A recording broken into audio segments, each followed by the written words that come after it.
Major Indiana pileup halts traffic. No serious injuries reported. A massive 45-vehicle collision on Interstate 70 near Terre Haute, Indiana, brought traffic to a standstill Saturday as early winter conditions gripped the region. Despite the scale of the incident, authorities report no major injuries. The crash underscores the rapid deterioration of road safety as temperatures drop and precipitation increases. Rapid deterioration of road conditions.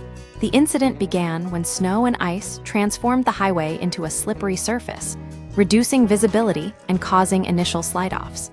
These early collisions quickly escalated into a chain reaction involving cars, trucks, and semi-trucks, scattering vehicles across the roadway. Indiana's Department of Transportation documented the scene, while Indiana State Police Public Information Officer Matt Ames initially estimated around 20-30 vehicles involved. The actual count rose to 45 before the incident concluded. First responder response: the Riley Fire Department described the crash as the largest wreck they've ever handled. Firefighters and troopers spent nearly 6 hours clearing the interstate, restoring traffic flow by approximately 7 p.m. local time. Meanwhile, the eastbound side of I-70 experienced similar, though less severe, slide-offs.